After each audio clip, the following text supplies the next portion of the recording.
결판에도 하나님이시고 인간이 창조되기 전에도 하나님이셨습니다. 자기 충분성을 지니고 계신 하나님은 태초 이전 영원 전부터 하나님이셨고 당신의 충분성으로 천지를 창조하셨고 사람을 창조하셨습니다. 오히려 하나님은 인간에게 받지도 않으시고 도리어 주십니다. 그래서 바울의 설교는 25절 하반절에서 이렇게 이어집니다. 이는 만민에게 생명과 호흡과 만물을 친히 주시는 이심이라.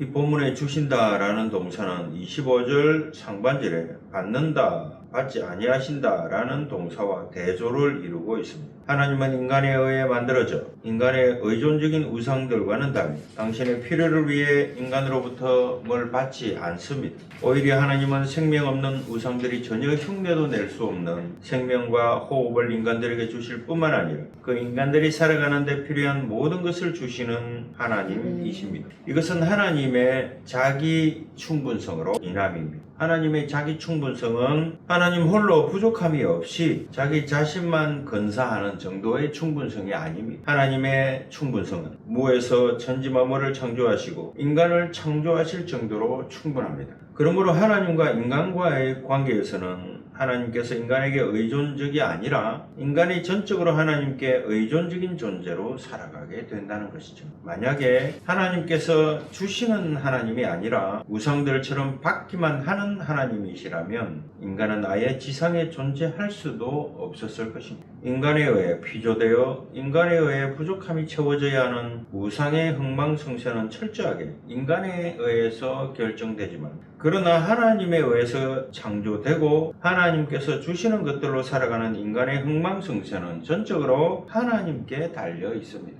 아테네 사람들이 지니고 있던 종교심의 본질적 문제를 정확하게 꿰뚫어 보고 그 문제를 아테네 사람들에게 그들이 알아들을 수 있는 말로 설명해 줄 수 있을 정도로 바울은 영적인 통찰력을 지니고 있었습니다. 우상은 재물을 요구하지만 하나님은 인간의 재물을 요구하지 않습니다. 그런데 여기서 우리가 한 가지 질문을 하게 됩니다. 그러면 구약 시대에 우리가 믿는 하나님께서도 인간에게 온갖 재물을 바쳐라 라고 했지 않습니까? 오늘날 하나님을 믿는 우리도 매 주일 예배 때마다 하나님께 헌금을 바치지 않습니까? 그러면 하나님과 우상 사이에 무슨 차이가 있는가 라는 질문이죠. 이 제사의 책이라고 하는 레위기에는 어떤 경우에 어떤 제사를 드려야 하고 각 제사 때마다 어떤 제물을 드려야 하는지 소상하게 기록되어 있습니다. 그렇기 때문에 이 제물을 받는다는 관점에서 하나님과 우상과의 사이에는 아무런 차이가 없는 것처럼 생각되죠. 하지만 그 양자 사이에는 결코 메워질 수 없는 본질적인 차이